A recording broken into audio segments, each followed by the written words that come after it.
beauty as a quality of experience can be a kind of signal to where discernment wants to start, where attunement is already facilitated by the values I have without my even knowing that I have them.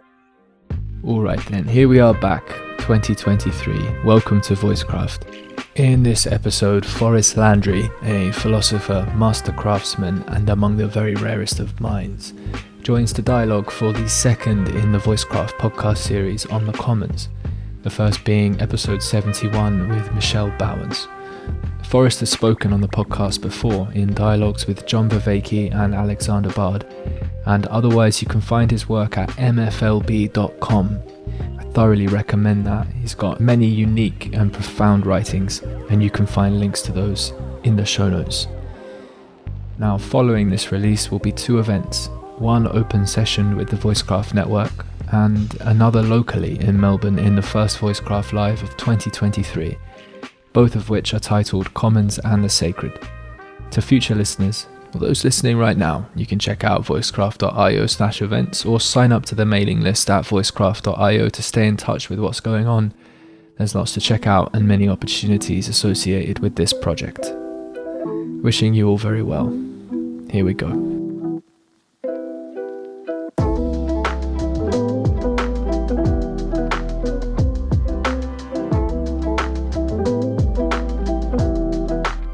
Okay, well, it's lovely to be back here with you, Forrest. In this conversation, we're going to be addressing the topic of the Commons.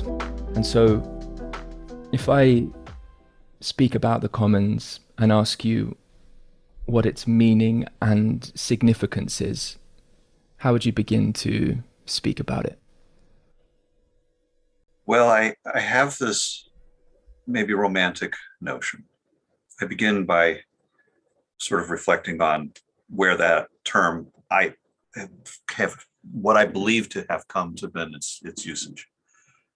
Sort of a medieval sense of you have village and people living in the village, and then maybe a road that goes some number of miles and maybe another village, and there's a lot of woodland in between. And so in effect, there's some spaces which are not part of one village and not part of the next village, not part of one homestead or one farm and not part of the next. It's all of the woodlands that would be outside of the spaces that had been domesticated. And so in effect, there would be occasions in which people would make use of that as a resource. You know, there might be people that would go out into the woods and collect firewood for their homes to have a fire. And how that space that isn't part of any person's household, how that is managed and what that area and that resource is, that to me became kind of like the first exemplar of what the Commons is. And so when I hear the word Commons, I sort of just have this visual impression of a woodlands that isn't necessarily far away from humanity, but it isn't tame either. It's still more or less itself. And so in this sense, if we're generalizing a little bit, we would say that the Commons was essentially those things which are not necessarily the purview of any specific person. And in order to really clarify what that means, I need to clarify a little bit about on what basis am I even thinking about this. So when I think about reality, I think about choice, change, and causation. And the key one in this particular case is choice. If I'm looking at a community of people, or I'm basically looking at an employee with a business, within a business, the context of the environment, the context of any situation where there's a bunch of people, there's a lot of stuff going on. And so in effect, there's a lot of choices that need to be made, right? There's the response of the community to all the things that are happening in the community. And so in effect, when we think about things like ownership and market process and so on and so forth, it's an abbreviated conversation that would have otherwise have had to have that we would have otherwise needed to have had about who makes what choices about what, when, where, and why. And so in effect, there's to think of this stream of choices coming in, and there's just way too many choices that need to be made, that no one person can make all the choices. So you want a partitioning schema of some sort. You want something that says, okay, we want to sort all of these incoming choices into buckets, and to do so really quickly. And that bucket, that person will handle, and this bucket, that other person will handle. And so in effect, when we're thinking about the commons, we're thinking about those things for which you don't have a bucket for an individual person, you have a bucket for which a collection of people would need to respond, right? Because when we think about ownership, for example, we're using it as a proxy for that conversation about who makes which choices, about what things, when, where, how, and so on. So the notion of ownership is a kind of boundary that allows for really fast sorting of choices. And so in this sense, things that are not sorted into individual family, right? So we might have a collection of families or individuals that quote unquote own that resource. If it's not something that's owned privately, then it's public. And so the administration of choices about the public spaces is, it's first of all, the notion of public now has meaning based upon how we think about choice. And the ways in which we make choices with respect to the commons now in effect is treated as a kind of group process, a kind of public process. So it's hard for me to think of the notion of commons without thinking about the notion of choice and the boundary or separation of what is public and private, and that itself resting upon the notion of ownership, which itself is a way of thinking about choice. And so when we're thinking about commons in the broadest sense, we're basically saying, well, what if we weren't making as many assumptions about what's public and what's private? Like, what if we just said, okay, the commons would be all of the things for which choices need to be made collectively. We don't necessarily have to presuppose the notion of ownership in order to think about how to sort choices. There's been obviously a lot of people have thought about governance, and broadly speaking, there's quote unquote two categories, which I actually really disagree with this notion, but most people would say, well, there's democracy, and then there's essentially some form of socialism, which effectively might as well be a dictatorship. And, we know dictatorships are bad because you're basically signing all choices to one person or their immediate delegates, right? You have a hierarchical system of okay, well, any choice that one person wants to make, they get to make. But if they don't want to do it, then they'll hand it off to some tax collector or policeman or whoever the head of security is, or just, there's a sense of the hierarchy itself is treated as a kind of way of sorting all the choices of that country, basically. So, in this sense, there's a sort of notion that if we take the history of governance as has been described to us so far, you would think that either you had public-private property boundaries and that the commons would be just done by the democracy, or you have some sort of socialism and that's the only other way to do it. And I actually disagree with that whole way of thinking. But to describe an alternative to that actually requires quite a bit of effort, because then we need to start thinking about a third position. So rather than thinking about individual and state or institution, which encompasses everything, we have this middle notion of community. And how does community make choices differentially than institutions would make them or individuals would make them? And at first it seems like, well, that just seems like a technicality, but it turns out that as you explore the concept a little bit, the notion of commons and community actually fit together really, really well. And so in that sense, it's not so much that the commons is the public space, it's the community space. So in effect, rather than having this hard boundary between things that are strictly privately held and things that are strictly publicly held, and therefore part of an institution, the king in the medieval sense would be the person that administered the commons, so to speak.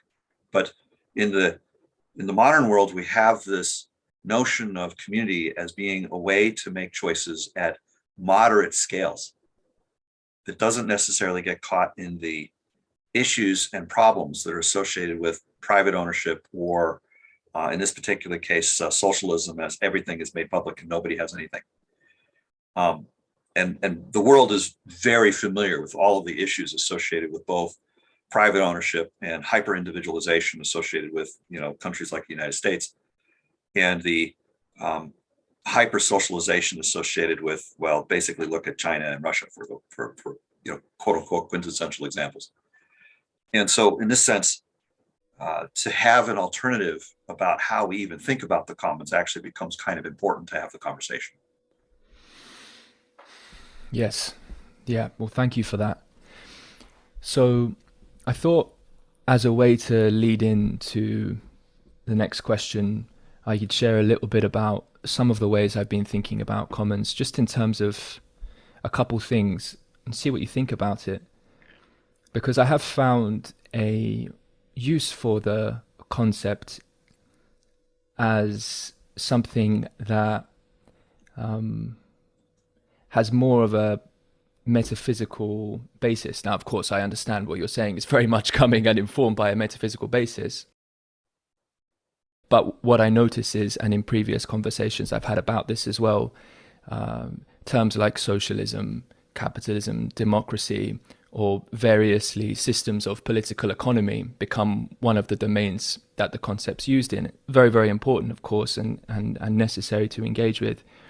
But when we think about something like language and communication, and the manner by which we share and influence and co-inform and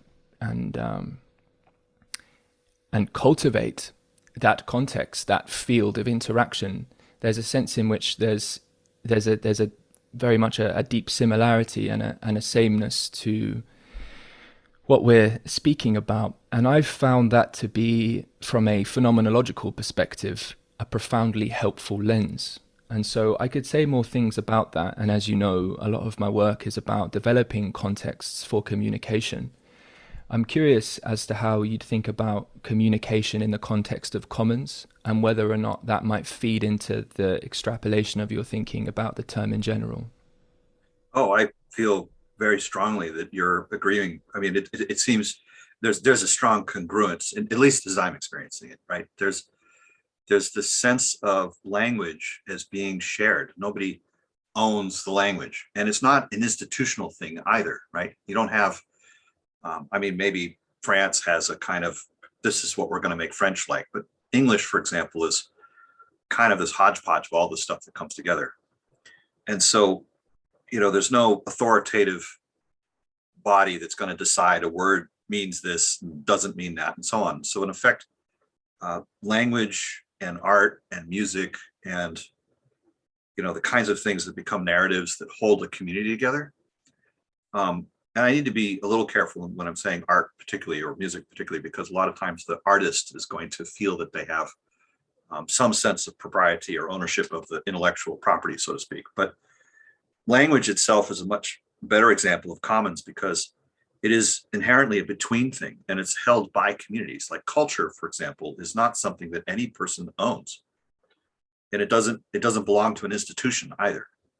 Of course, any number of people in institutions would like to pretend that they are the keeper of the commons, or the keeper of the culture, but I think that there is a huge amount of overlap between the notion of commons and the notion of community and the notion of culture, that in effect they're of the same kind, they're of the same class of metaphysical concepts, so to speak.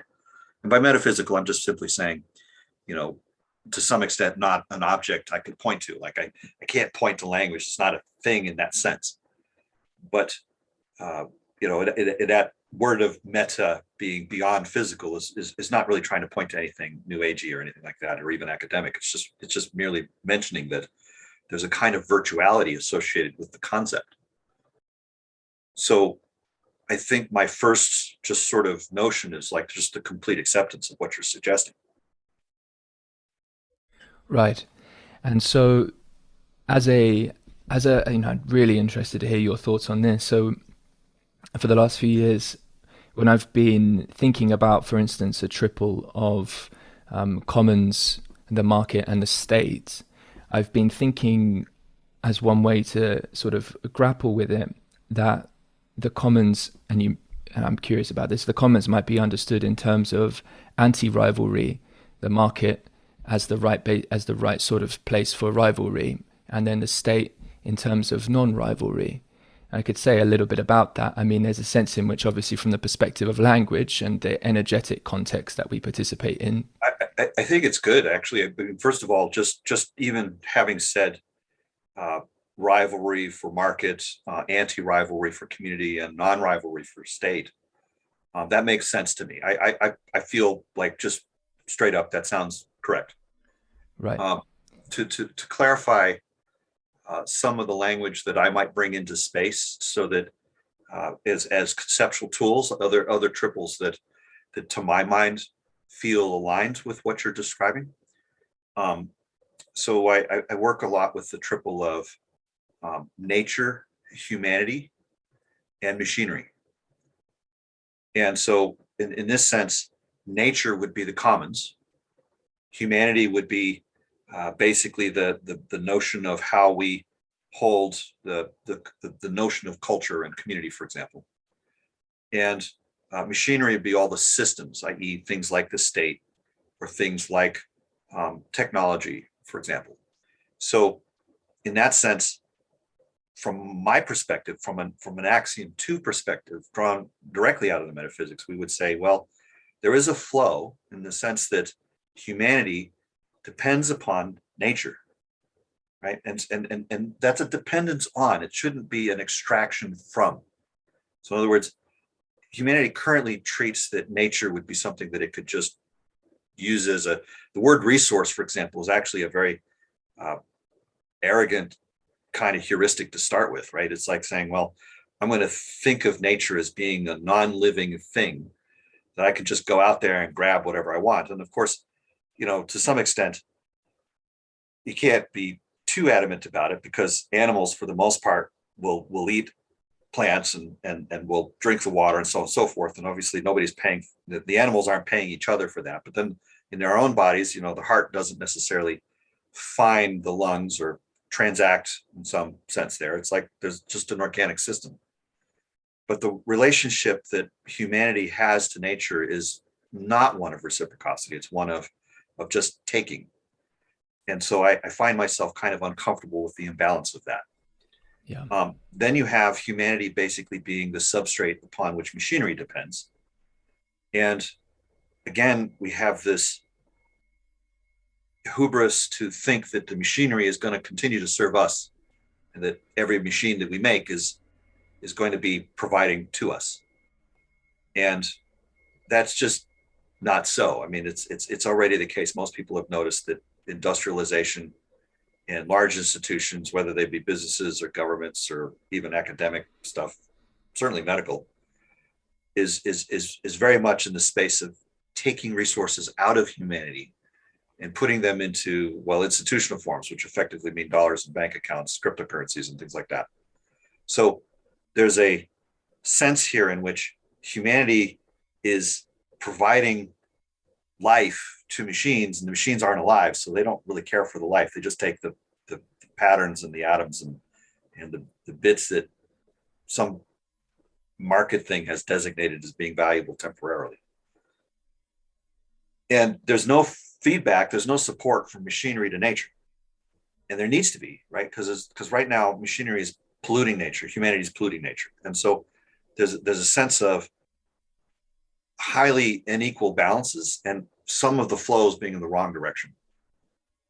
Right? Ideally, what we would have is first of all, that nature is supporting humanity and not necessarily humanity just taking from nature, i.e. that's a little cleaner. I don't necessarily have a problem with humanity serving machinery, but again, you don't want to have it to be at the cost of the human, right? So having, bots on the internet convince you to give away all your money to some political campaign is not actually in service to the citizen. It's not in service to the human. So in this sense, in the same sort of way that we've taken from nature, machinery is now taken from the human. And this, of course, doesn't end well.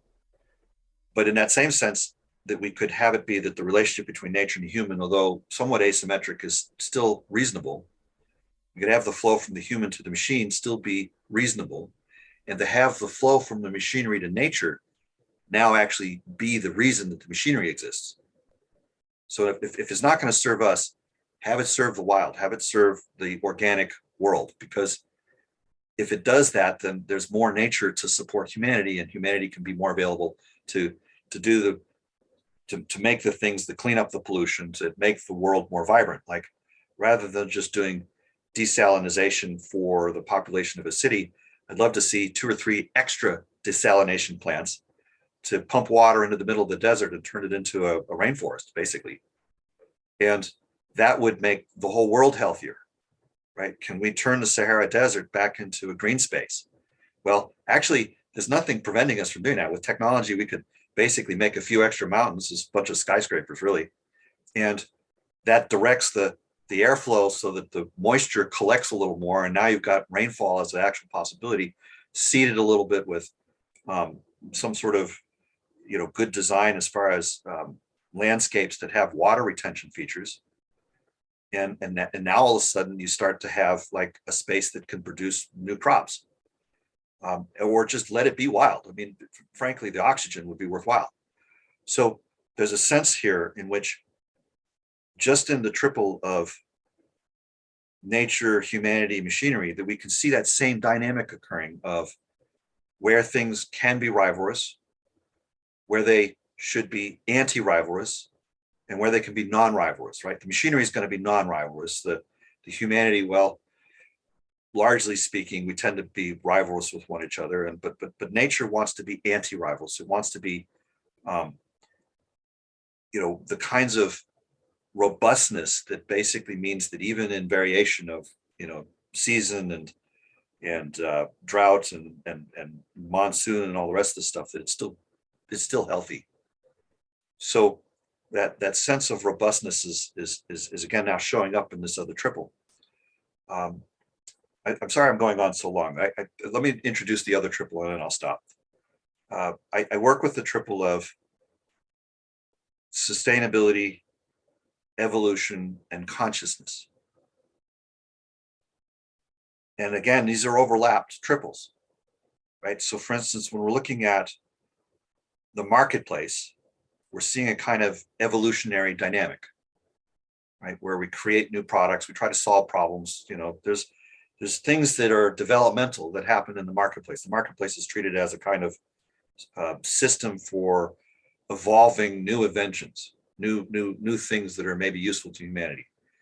But the thing is that the monetary system entangles both the community process, i.e. sustainability, which would be clean air, clean water, healthy food, shelter, communication, and medicine.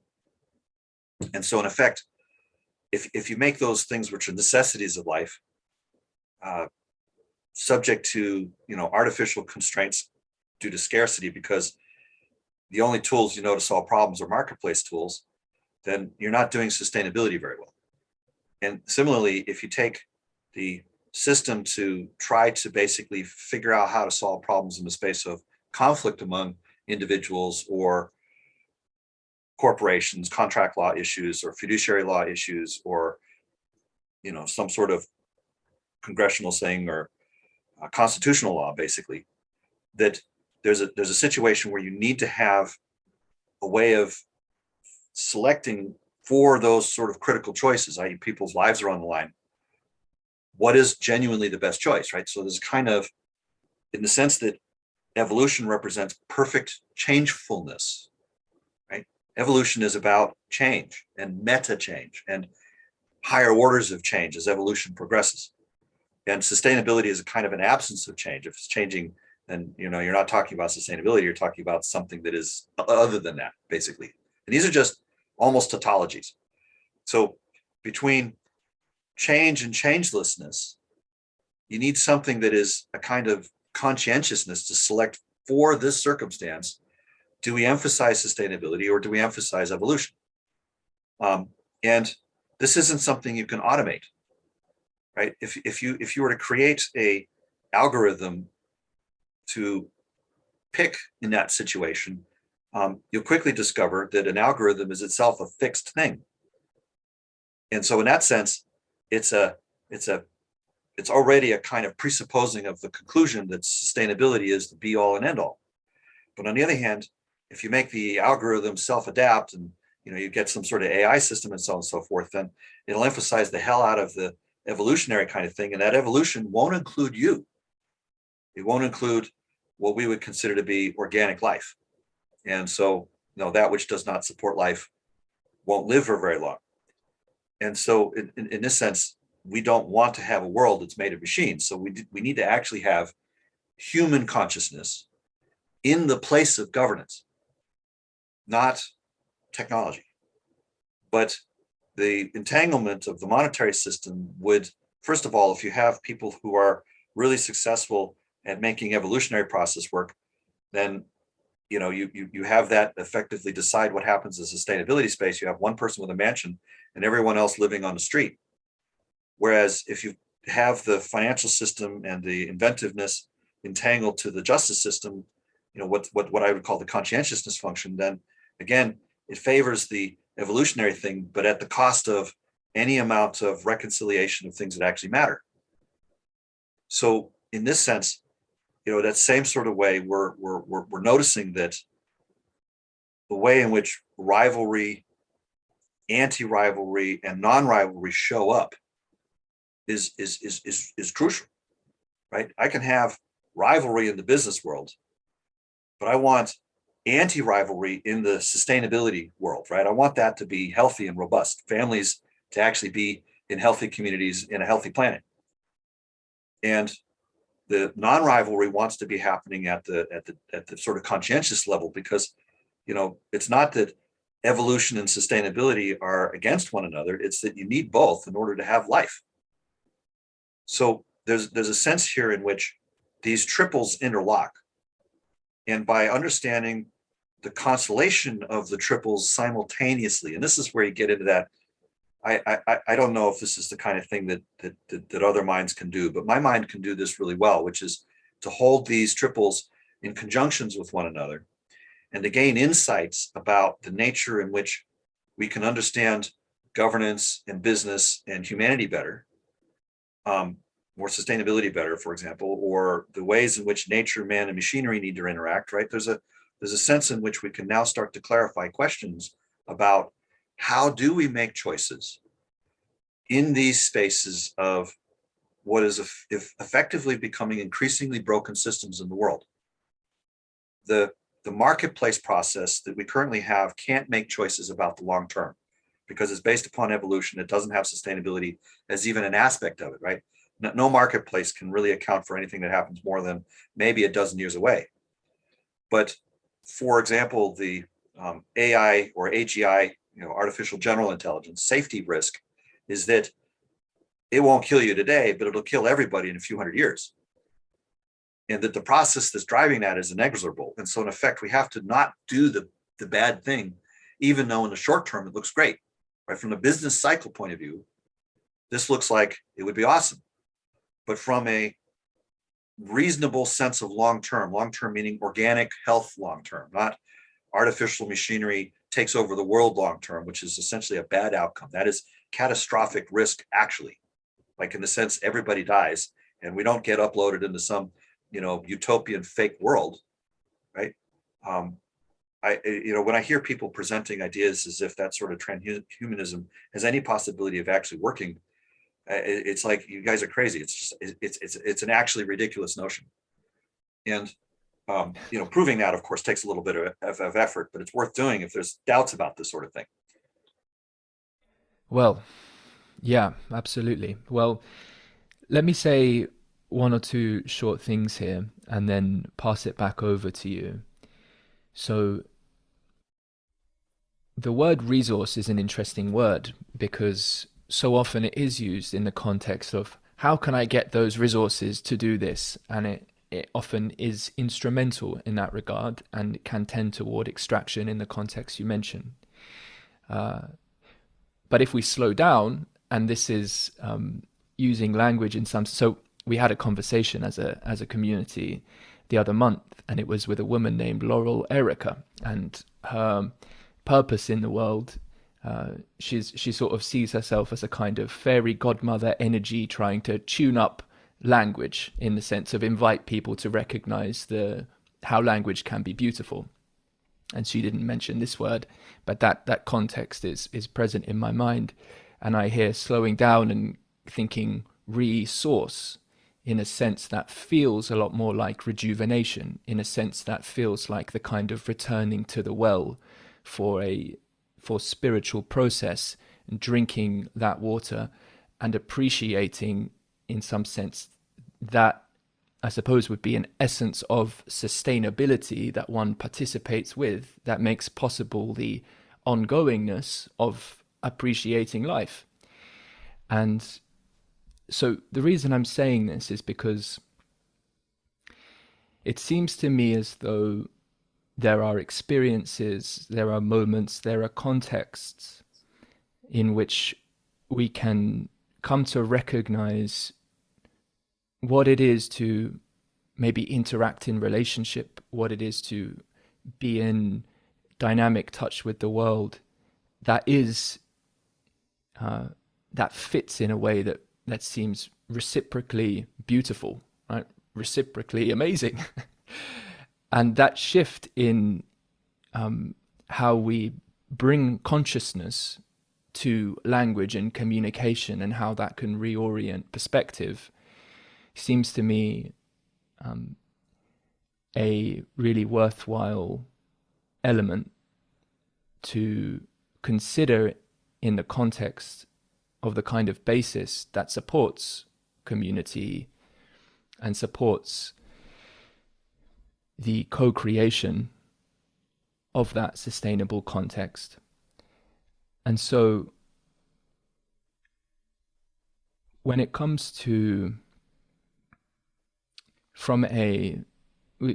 with a sense of spirit, with a sense of the wonder that is, even though there's a sense in which the soul can be understood, or if you'll allow it, the soul can be understood as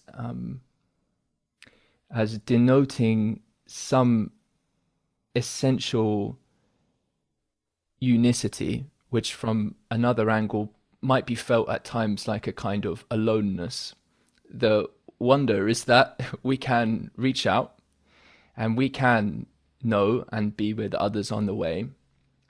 And in that sense, we can participate in contexts that make possible ensoulment and enculturation through that process. And so in the context of really profoundly critical systemic issues like AI risk, as an instance of this misappropriation of the value of the commons in right process, what I wonder about as well is, what are those, maybe I'll ask it like this: what role does beauty in the sense of wonder, in the sense of the openness that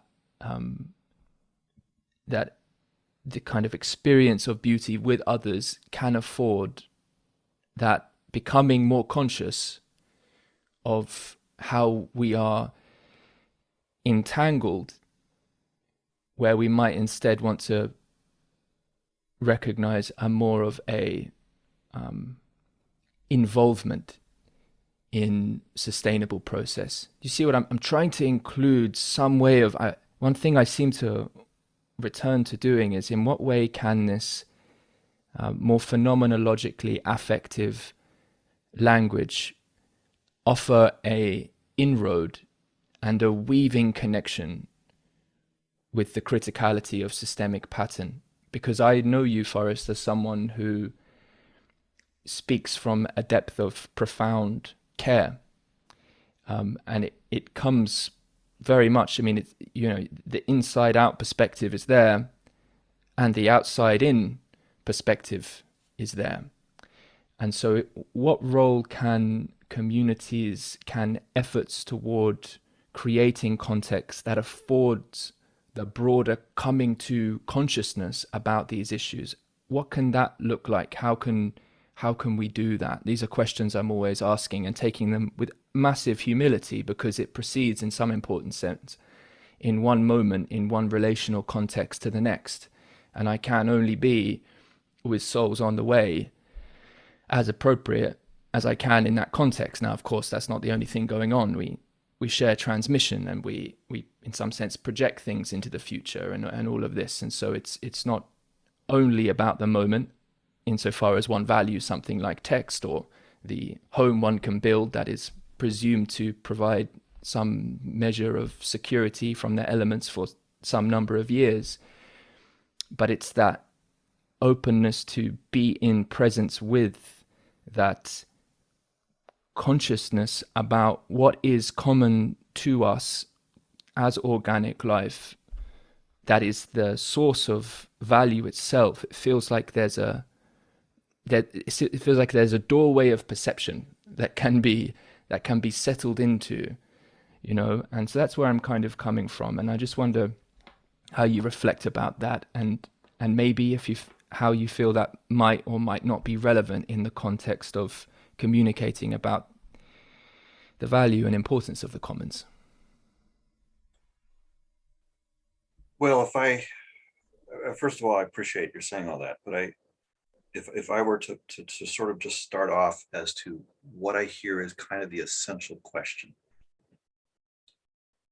One notion, or one way of expressing the question that I felt resonated pretty well was, how does the concept of beauty, or the way in which we can recognize the sort of inner value of something, how does that help us in processing or working with very difficult community level issues? And, you know, I'm treating AGI as you are, in the sense of being an exemplar of a very difficult problem, right? You know, what do we do kind of problem. And so it might seem to most people in, say, a rationalist sort of perspective that there would be no relationship. But I actually agree with you. I see a direct relationship. I see a very important relationship. So when I'm considering what is the role of values like beauty, a number of things come to mind, which I actually find to be quite essential. So I'm going to articulate that a little bit. One of which is that, in the sense that any amount of intellectual process, and you mentioned care, which I really appreciated, you know, the intellectual process can take you from a place to another place, but whether or not that place that you're going is where you want to be is going to come up to some sort of care statement. It's going to come up to some sort of, I want to be here, right? And so in a sense, when we're talking about values from a purely utilitarian perspective, there's this assumption that there's some sort of logic that's going to answer the question of why I care. But any answer to the why question in association with things like love and with care is ultimately going to come up empty. You can have care without knowing a reason for why. And so in effect, there's a kind of attunement that wants to happen. There's a kind of discernment that wants to happen.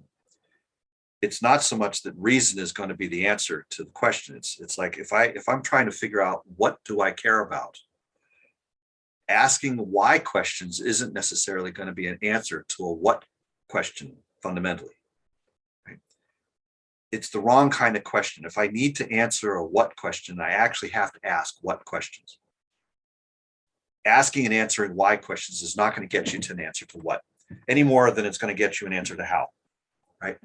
So in this sense, I'm going to just leave how aside, but I'm also similarly going to leave why aside and just focus on what. But to know what something is a kind of discernment. It's a kind of process of attunement that goes on both within oneself and in one's relationships, and to this, hopefully to some extent, in the other. And so, noticing, what do we value? What do we care about? What do we love? Those are all fundamentally what questions. And again, we can't have a why answer to those questions and have those things remain care and value and love. Right? I mean, there's some really basic fundamental reasons about why this is constructed this way. It doesn't have anything to do with my opinion, but it does have to do with the kind of process that I would use to get to essentially the feelings underneath the reasons I have opinions in the first place.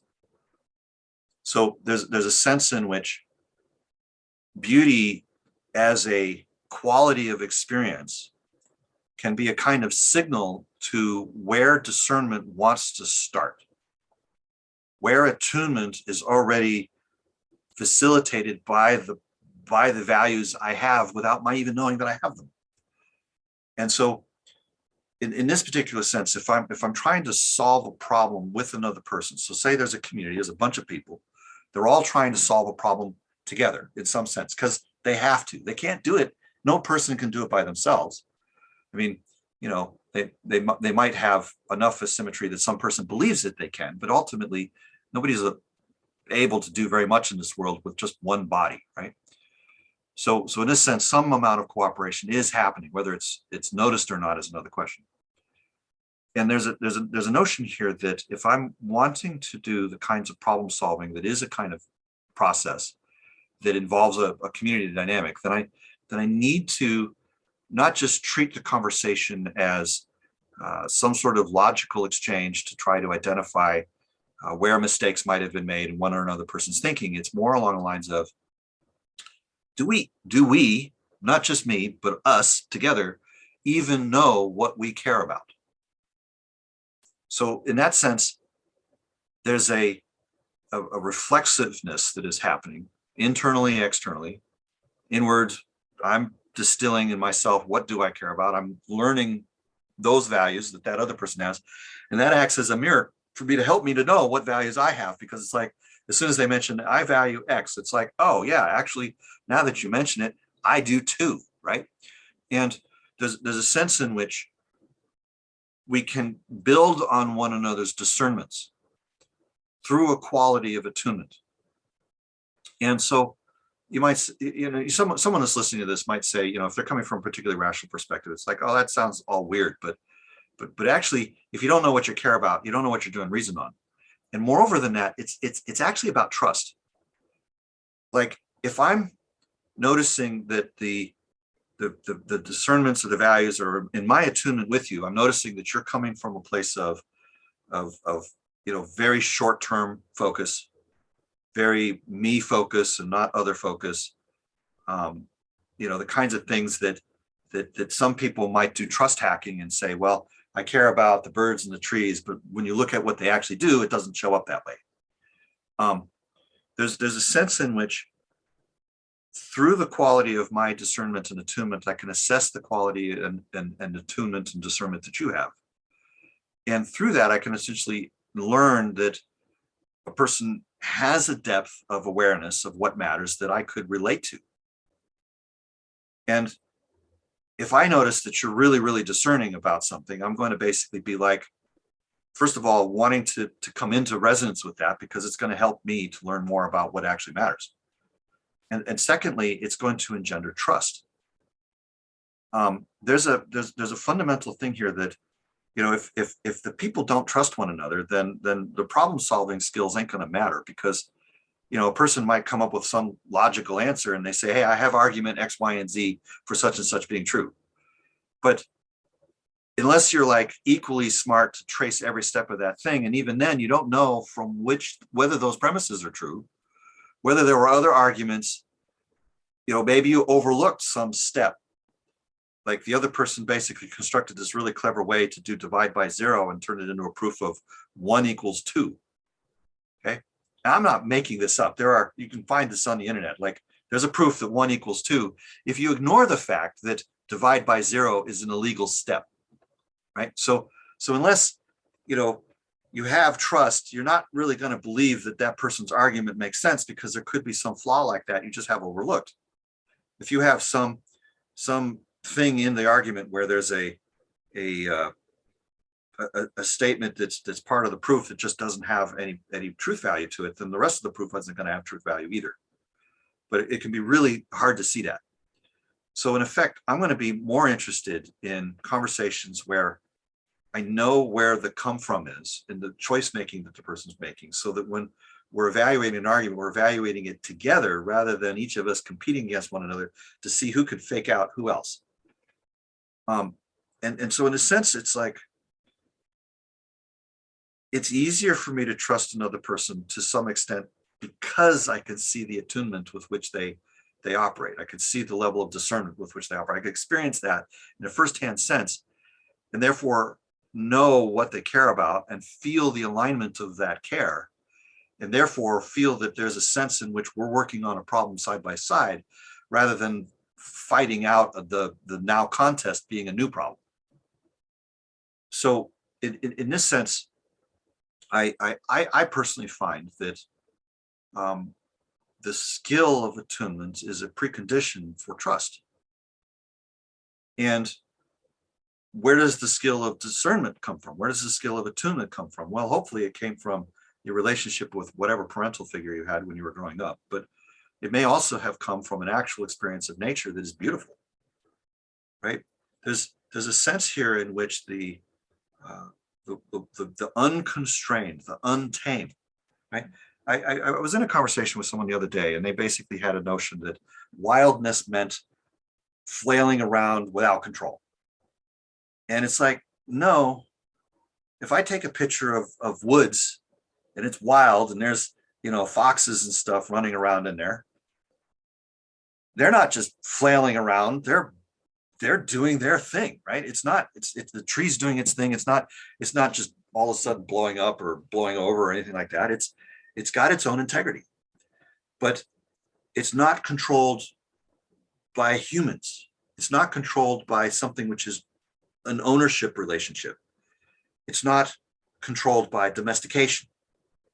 It's fully and completely itself. It's fully, completely sovereign. And in that sense, we mean wildness as sovereignness. And so in this sense, when you encounter like a highly coherent, sovereign being that is truly sovereign and truly coherent and truly itself, God, I can't even think of a single example in which I wouldn't say that is really, really beautiful. Like, I don't know, think of a woman who is just completely, totally in her total self-possession, like absolutely, thoroughly her own being. How's that not beautiful? I mean, it almost doesn't matter what else is going on, right? And so, when we think about domestication, we're talking about things that are forces of sameness and commonness and evenness and so on and so forth, but it's not commons, right? It's just, it's the lowest common denominator, but it's not commons in the sense of that which is beyond the constraint of a single person, right? So if I want to know something about discernment and attunement, I'm going to gain skills with that by recognizing beauty, right? Beauty becomes a way in which I notice that I can have the skill of discernment, right? And so in this sense, there's a kind of irony that people who encounter beauty tend to try to possess it. They try to grab it. They try to take control of it. And well, I don't know, I can make the observation that if you do that in a relationship with something or someone that's beautiful, it ain't going to last. And so there's a sense here in which to really become skillful in discernment is to actually become skillful in preserving beauty, right? To nurture beauty, to in a sense do that. And in that particular sense, you do it not by constraining the other person through some sort of logic or trying to constrain nature through some sort of machine process. At best, you can use it as a facilitation for it to remain in sovereignty, right? So there's a notion here of how do we make good choices, right? I mentioned governance earlier, and I basically was saying something along the lines of that it's how we make choices as a community, how we make choices together. Well, how do we know that we've made good choices? Like, what does good governance mean? Now, I could spend maybe a few hours really to describe with clarity what the fundamental notion of good governance is. But I could give you a litmus test. If the outcome of the governance doesn't result in thrivingness, in that sense of wild beauty that I was mentioning earlier, it ain't good governance. Okay? You can know it from its outcomes in the sense of that your discernment of, is that beautiful? Is that something I can attune to and feel more alive? If the answer to that question is yes, then it's a good indicator that there's health going on, that there is not just looks good and feels good, but actually is good. And that's, by the way, another one of those triples. So there's a recognition here that we're looking for a kind of clarity that creates the kind of trust, that creates the kind of basis of choice, process methodology by which the group itself can actually be in discernment in the kinds of ways that result in choices that are actually holistically beneficial for the well-being of the commons. And that, frankly, anything short of this is not good enough, right? And when we're dealing with existential risk, that's basically saying something along the lines of, we're really noticing that this choice is really, really crucial, and therefore our discernment skills are going to have to be really, really good to get this right, because we only got one shot at this. So let's really freaking pay attention, because that's the ethically right thing to do, right? I have people who approach me from time to time who are becoming aware of existential risk, and they're usually freaking out, and they're basically saying, wow, these are really important issues, and they're right now, and we have to deal with them really, really fast, because that's like an emergency. We got to deal with it. And it's like, yep, I feel the pressure of that. Believe me, I acutely, really acutely feel the pressure of that. But I also know from the ethics that for choices of high criticality, that it is equally important to be as discerning and in the depths of the discernment and in the depths of the attunement as it is possible to go, to be equal to the choice. Because anything less than that is disrespecting the choice. It's disrespecting the significance that the choice had. And by the way, discernment is not fast. So whatever you need to do to get the skills of discernment, do it. And if you've got to basically experience beauty in order for that to happen, then go for it. But in that same way, now use it both as the first thing and the last thing. If the choices you're making don't result in beauty, something's wrong, right? Just flat out, you haven't done it right.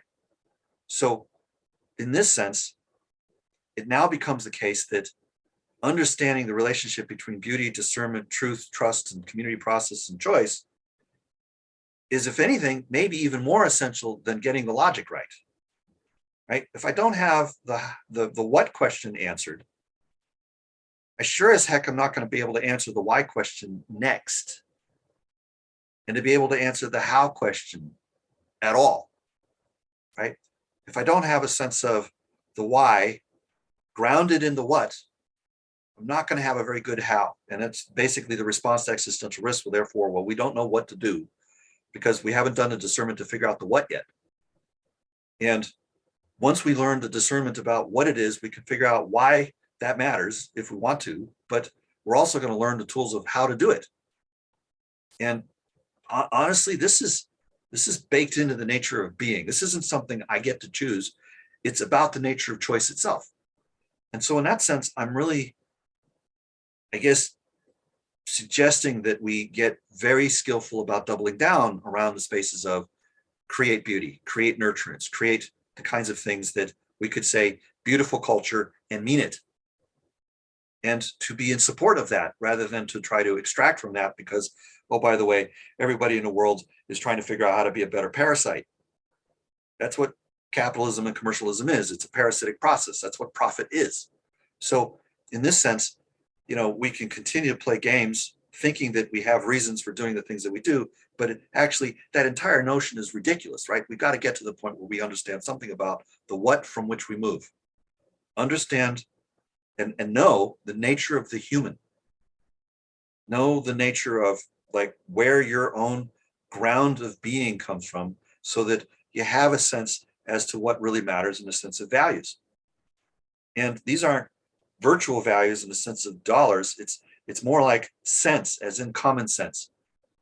And so when there's a notion here in which I personally think that if we're going to deal with existential risk properly, we're going to have to develop some real skills at the level of community in these sorts of ways. So yeah, I think beauty is critically important, right? But this particular chain of connections that I just outlined, I haven't experienced that anywhere. I don't see that in philosophy. I don't see it in logic. I don't see it in communities currently. I don't see it anywhere. At this particular point, I feel like I'm a lone wolf in the middle of the wilderness, basically saying, hey, by the way, this place is beautiful. If you can come over here without destroying it, I'd invite you to have a peek. And then maybe we can figure out a way to make the woods like alive, which would be great. It's like my namesake. I really care. Right. No more soapbox. Well, to the degree I can appreciate the beauty in your expression, then you're not a lone wolf, are you? Not anymore. There's plenty.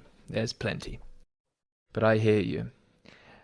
So I'd like to say one thing, and perhaps it might emphasize what I'm presently perceiving to be essential to the challenge and ordeal that is perhaps subconsciously felt by those who are, let's say, engaged in the most powerful technological constructions with such massive implication, who may not be attending to the basis of their attunement process, who may not be in touch with what it is they really care about. Because, and it's such a well, in many respects it's a beautiful paradox, because on the one hand we have language like dignity in the sense of and sort of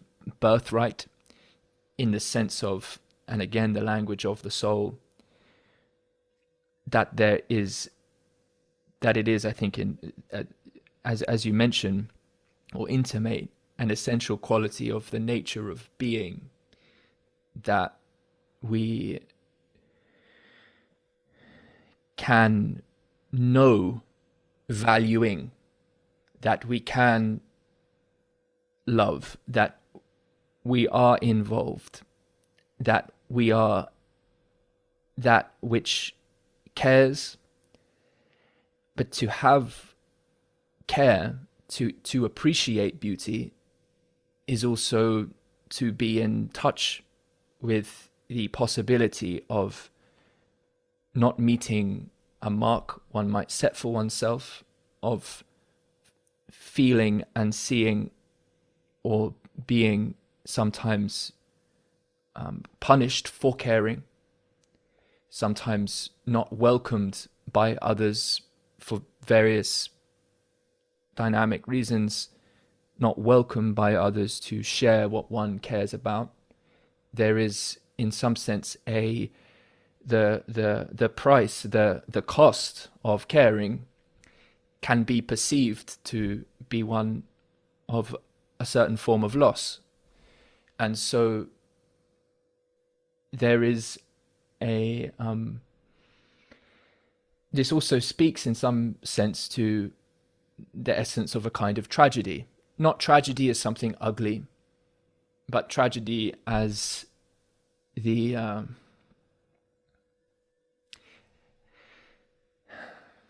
well, I don't know if I want to take on the poetic task of putting color to the word tragedy right now. We certainly could.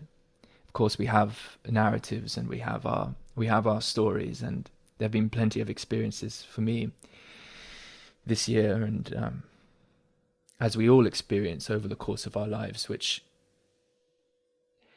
if they aren't metabolized in a certain way, and this is as well, it seems to me, it must be an affordance, a capacity of a healthy culture that thrives to help others develop the capacity to metabolize tragedy, not to do it for them, not to take ownership of that process, but in that supportive sense, in that sense of what it is to guide. And by the same token, of course, we can see each other and look to each other as guides, as teachers, as friends, as peers who themselves are beautiful and have capacity to orient in a direction of beauty, that what others care about matters, and that the process of understanding the whole making of care in some sense can be perceived to be beautiful. But there is a tremendous challenge to it. I wonder if it's similar in some ways, and there's many reasons why someone might sort of tune out of listening to me talk, for instance. But I think there is a in this discourse, in this conversation, there is a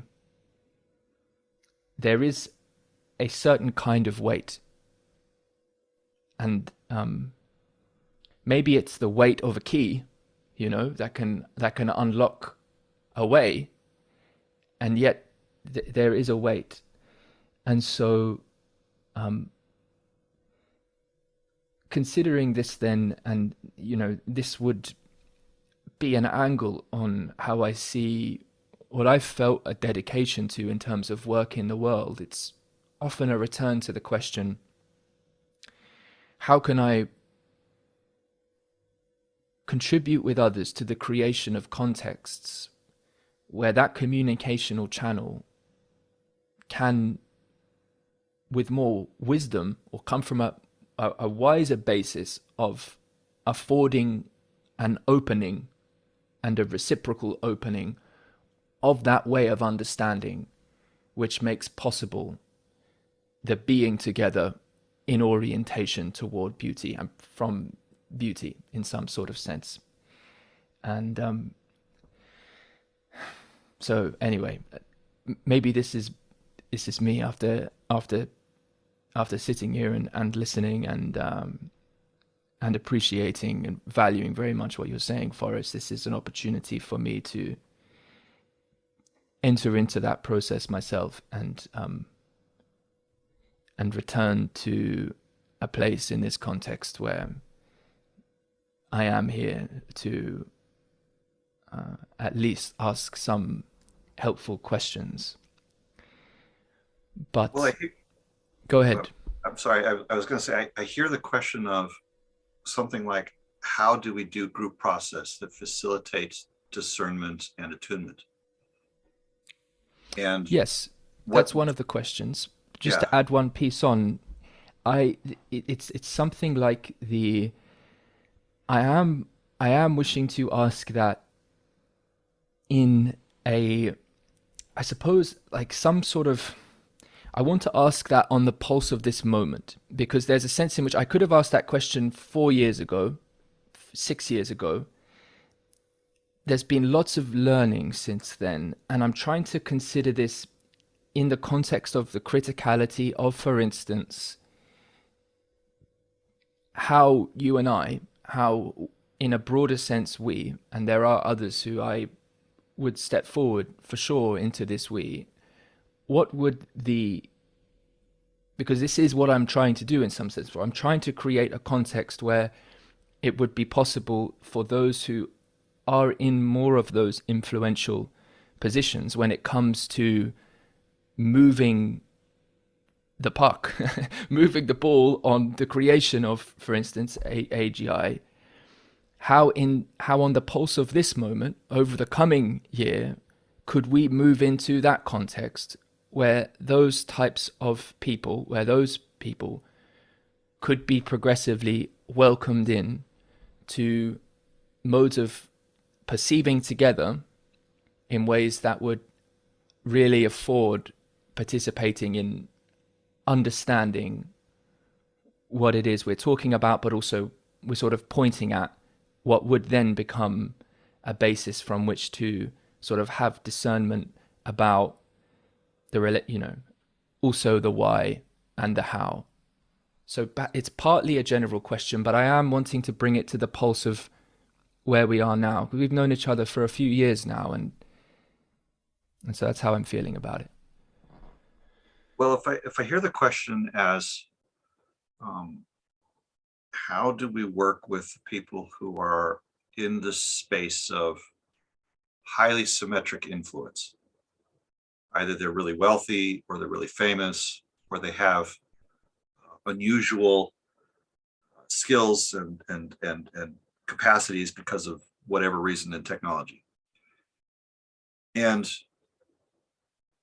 the question being something like, given that many of the people that have,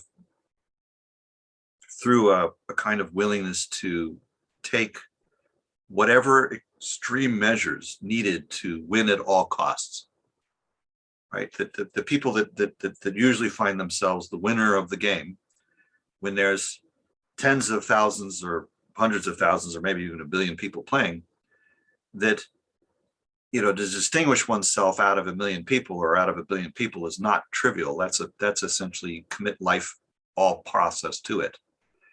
And, you know, naturally, a lot of people say, well, I don't actually feel that I would be willing to sacrifice everything in order to win. And I actually count that as a sane outcome, a sane choice. You know, if you're willing to risk your life, you'll achieve things that require that, for example. But on the other hand, if you're willing to risk other people's lives in order to achieve that outcome, then I would say there's a problem. Right? Those are not your lives to risk for your winning the game. And so, you know, when we're looking at situations where people have been willing to risk all in order to get ahead,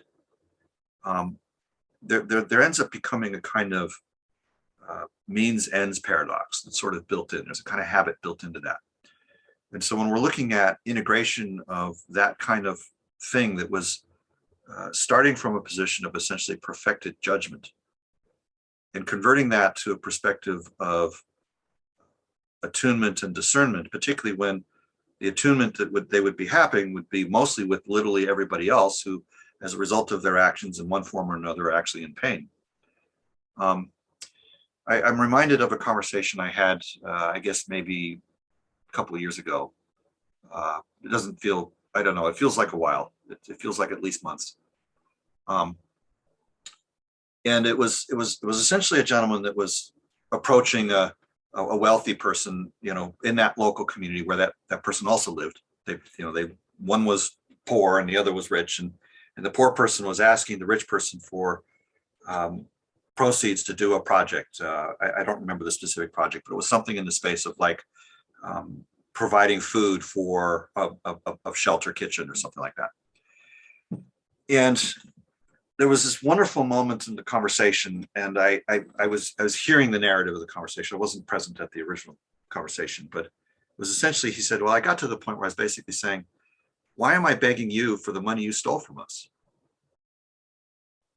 Right?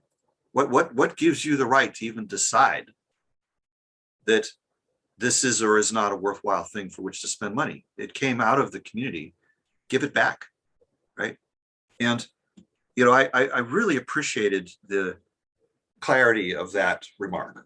I really appreciated it. It was like, that was truth to power. Like there was a moment of just straight up, no questions asked. This is what's actually going on. And so in that sense, when I'm looking at just the dynamics of resource extraction, and actually, this is pretty current. You know, there's the whole FTX thing that just blew up. And there's this effective altruism community, which was largely a beneficiary of that cryptocurrency dynamic, which basically divested, 1 million people living in middle America who had modest resources and decided that they were going to invest because there was this huge marketing campaign, and they lost everything, right? There's people that are now homeless that wouldn't be homeless because of this scam, basically. And there was this sort of whitewashing, ethics washing thing that was going on, where the proceeds from, you know, a small portion of the proceeds, like 1% of the proceeds, along with a whole lot of marketing of I'm giving all of my resources to effective altruism. But of course that doesn't happen. What was actually given was maybe 1%. And that 1% was essentially diverted to, all sorts of projects, some of which, were attempting to give resources back to the people. And I noticed, for example, that there's a dynamic of inefficiency in extraction, but that there's an even worse dynamic of inefficiency in distribution, right? It's actually harder from a purely functional, logical basis. It's actually harder to distribute money evenly than it is to collect it, right? It's easier to charge taxes than to give a rebate that actually goes back to all of the people that you originally charged taxes from, right? I mean, in one sense, you'd say, well, just do it. It's logically just a mirror image. And it's like, but no, in actual practice, every single thing ends up diverting it. Like there's a huge amount of pressure in the system that is in the direction of increasing inequality. There's fundamental forces in the market process itself that favor centralization. There's fundamental forces in the dynamic of network communication process and the Metcalfe's law kind of dynamics that favor a kind of centralization. And so anywhere that you have an extraction process that's wanting efficiency, efficiencies are going to show up as profits, which themselves are in a sense going to drive efficiency to be higher, which essentially is going to increase both the degree to which extraction is happening, but also to the degree to which it's fragile and to the degree to which it's irreversible. So in this sense, there's a kind of information loss that's happening in the extraction process, and a kind of risk that is being taken on, and a kind of cost that is being paid, that when you get to distribution, turns out to be worse because of all of the dynamics associated with the centralization processes in the first place. So, like you try to give money to an organization. I'm going to pick on Red Cross because they deserve it. There's a sense in which, for every $100 that I give to the Red Cross, 95 of them is just going to go to the organization for bureaucratic maintenance, advertising how great the Red Cross is. It didn't used to be bad, but over time, function creep happens. Any large organization that's in the form of an institution rather than a community is inevitably going to rot.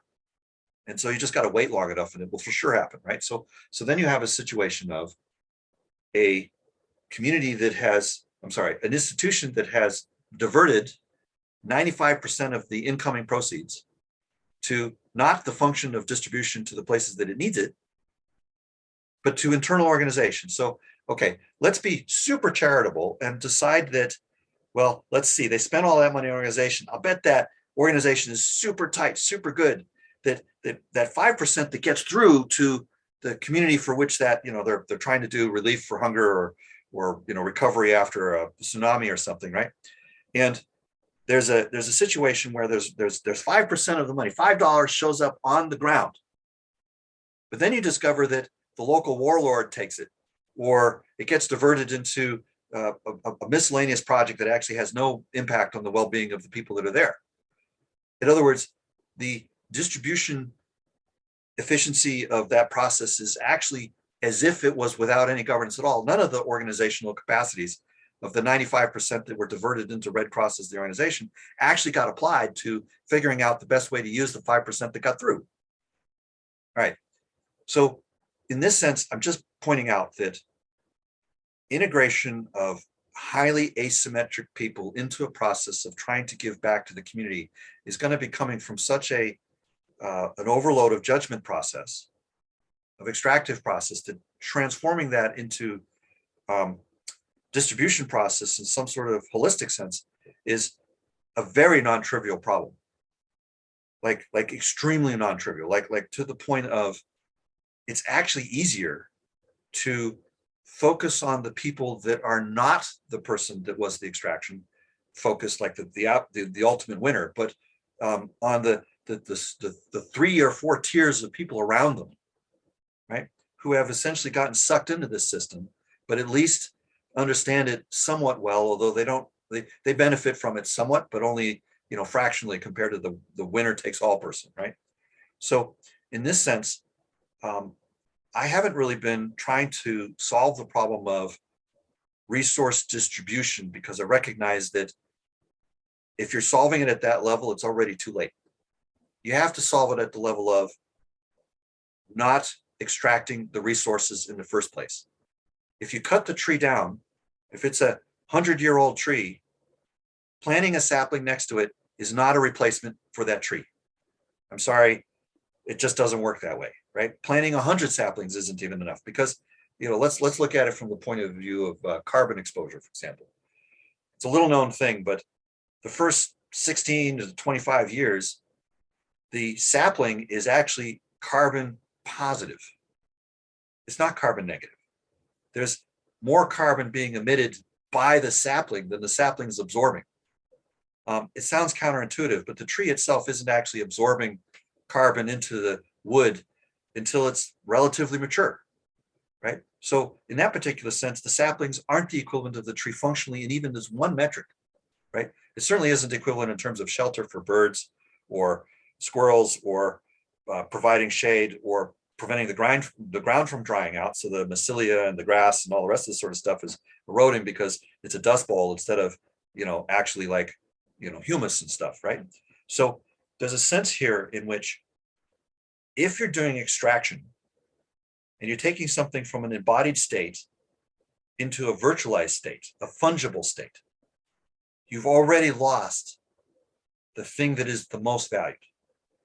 So in that sense, rather than trying to convince the person that has decided to invest themselves into perfected extraction technique, win at all costs, including the cost of embodiment, then I'm going to want to look at the rest of the community, particularly the people that are in the penumbra of the winner takes all person, and basically say, first of all, we got to have like a come home to Jesus moment and really describe fundamentally what is needed in order to create a healthy world that's not an institution.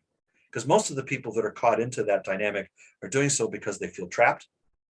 They feel like because of rules for ruler dynamics that they don't have an option to even participate in the community that you just invited this one rich Mongol person to.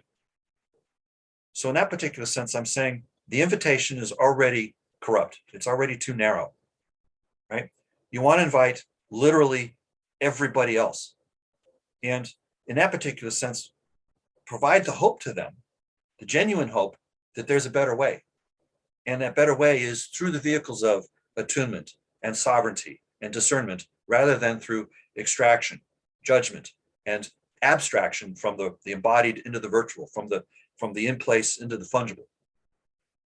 Anytime we make a marketplace, we're basically turning it something that was available to the community as the commons, and into something which was essentially now under the control or domestication of some individual that has decided that they have figured out a way through the gatekeeping and the rent seeking to essentially develop for themselves a position where they win and everyone else loses. So in this sense, I guess what I'm saying is that I want to be discerning about the invitations. I want to be discerning about what it means to issue an invitation, to be discerning about the kinds of things for which I would respond to. Like, for example, I'm wanting to in a sense, evaluate, is the community itself a capable steward of the resources with which it would be entrusted? Like, let me just switch gears, like just to present it from the point of view of the person who would potentially be the donor. Like, say, for example, you issued an invitation to someone who, for whatever reason, maybe they had an ayahuasca experience and all of a sudden I actually saw, wow, I've been living my life in a way that is really pretty fucked up. I actually want to turn this around. And maybe they're actually sincere, okay? That's a discernment in itself. They may be sincere. Do they have the skills? Probably not. Can we give them the skills? Will take a while. Will they be patient enough? Probably not, because they're used to getting everything really fast. Now all of a sudden it's going to say, well, it's going to take you at least 5 years to learn how to actually be a member of community, let alone figure out how to do discernment in the space of distribution. All right, let's skip all that and say all that has happened, okay? We now have a person who both A, has resources, and B, has a real sense of willingness, skillfulness, and availability to contribute those in the ways that will actually be wise, health-inducing, quality of life-inducing, and all the rest of the stuff that we would call goodness, right? That the wisdom was embodied in the state. Under those circumstances, it now all of a sudden becomes a discerning question on their part. Is the community healthy enough? Is the social matrix of the organization, of how they make choices with each other in a holistic distributed sense, is that actually coherent enough that even if I were to give all the value to the community, could the community be a steward of it? I have seen far too often people with great intentions give to a community that has great intentions and have the community basically discover that they get caught in their own ego games and end up frittering away the value, like that aforementioned Red Cross, right? Which I believe maybe 50 years ago was populated with truly well-intentioned people who actually knew what they were doing, right? But in successive generations, less and less of that happens, and eventually you end up with people who aren't so skillful. But the notion is that at some point or another, the person that's providing money to the Red Cross is making an evaluation. Can the Red Cross receive this and be a steward of the value in the sense that they're going to move it from virtualized into embodied in a way that is genuinely wise and healthy? And that basically means that I'm now vetting the community. Is the community sophisticated enough in its discernments, in its not judgments, but attunements, right? Is it holistic enough in its value system that if I were to give it $1 billion, that it would actually be able to receive that without self-destructing? Okay. This might sound really like just incredibly silly, but I have turned down grants, right? I've had people offer me tremendous amounts of, hey, whatever you want, we'll give you the resources. And it's like, well, you know, I can believe in myself as a single individual, but I'm looking around at the people around me, and most of what I'm seeing are ego games. I'm going to get eaten by parasites and sharks. Don't give me any money. I don't want to be a target. Okay, this has happened. Okay, so in this particular sense, unless I was in a situation where there was an invitation along the lines of, let's join something that actually makes sense. Let's be part of something where the skills that are needful are embodied at such a level that I could basically say in full faith and confidence, we as the community are truly ready. Because I'm not going to ask the question of, give me $1 billion to save the rainforest, unless we're ready to actually do that and can show credibly that we have like the skills and the embodiments necessary to be able to take on a task like that, because distribution of resources is really fucking hard. So then I look at things like project governance and what kinds of communication paths like EGP and all the rest of that stuff that I spent years working on to try to get to a point where I could certify that, yes, for sure, this technique will actually work. And here's how we can know. And here's how we can know that we're asking the right questions. And how we can know that the questions that we're asking, that we know that we're asking the right questions. And we're not guessing here. We actually have real embodied understanding of this, right? At that particular point, we're now in a position where issuing an invitation to someone who is highly asymmetric is actually viable, right? Prior to that, I'm saying this is a no contest. It's like, there's no way that's going to work, right? You know, so look at all the things I'm assuming. I'm assuming that the person that has the resources has gone through like a real change of heart, has the skills, has the embodiment, all the rest of that, and that there's a community at a point that can actually be skillful enough to hold all of that. These are really high bars.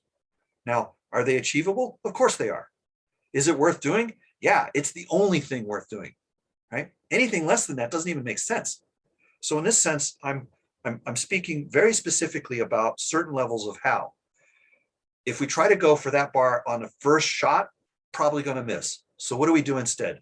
Get the people who are a little bit lower on the tier of extraction, who are essentially the engineers that are in service to the venture capitalists, or the people who are effectively, because they have been receiving this utopian marketing from some person high up, that they've gotten into a position where they believe the rhetoric because they drank the Kool-Aid, right? Maybe they're a little bit autistic. and don't necessarily know how to recognize narcissism. Wow, that describes a fairly substantial portion of the entire pool of engineers, right? Don't necessarily know how to do defense against marketing because they don't even recognize it as that. They've in a sense been shoehorned into a role that they didn't want to be a part of, and took advantage of the fact that most of these people do genuinely care and do have the skills, but they've been plugged into a system for which they can't do the things that are actually really helpful. They can only do the things for which they can get paid, which isn't enough. So in this sense, I'm thinking, rather than doing the ultra hard thing first, let's get good at doing things that work at all. Find the people that are the second and third and fourth tier down. Get to the people that are on the margins, the kind of people that have unique perspectives. I would like to number myself among those, that could essentially provide insight into the ways of doing the hard things, because the hard things are the things we need to do. I know this isn't necessarily a nice answer. Let me give you some more specific things about the how. Group process doesn't have to involve conflict to become healthy. You can use curiosity and enthusiasm to get through the things where conflict would normally be involved. Totally. Get to the place where, like there's this thing called nonviolent communication. They have these 4 principles upon which that means. There's 2 missing, okay? There's no stage in the 4 principles of nonviolent communication which allows for a question sincerely asked or appreciation sincerely given, okay? Mm-hmm. Add those in. That makes it complete. The notion of, like I talked about curiosity and enthusiasm as a primary aspect of relationship. Think of that as an attunement thing, as an attunement exercise, as essentially a searching for beauty. When I'm asking a question and I'm doing so with enthusiasm, it's the enthusiasm of really wanting to know what the person says. I want to know what you think, because to some extent, I just am curious about that because I can't find out any other way, right? Like, how can we discover the beauty of one another unless we ask the question sincerely? I'm mentioning this specifically because in the last few weeks, particularly, it happens to be the case that in my life, I've been asked a lot of questions, but most of them are as soon as I try to answer the question, I get interrupted and then told something. It's like,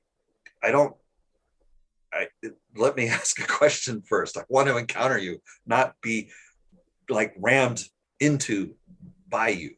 I'm not saying this to you personally. I'm saying this just in general, right? Yeah. That in so many conversations, the person that we're talking to is just waiting for the moment to say what they're going to say.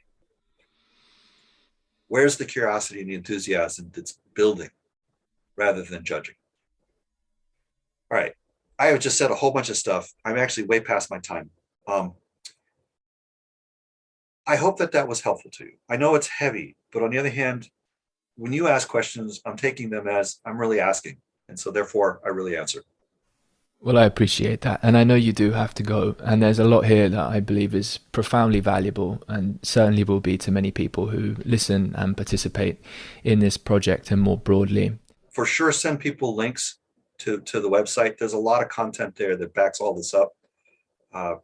Need to get the word out somehow or another. Of course. All right, Forrest. Thank you, brother. Good to see you as always. Much appreciated. Thank you for your time. Thank you for listening, and I hope you enjoyed the journey. You can visit voicecraft.io to find out more about this project, the network, the mailing list, opportunities to participate, upcoming courses in the Voicecraft Academy, as well as access to show notes for this episode. That's voicecraft.io. And thank you as always to the patrons of the podcast at patreon.com/voicecraft. That's where you can pledge a small amount each month to support this work.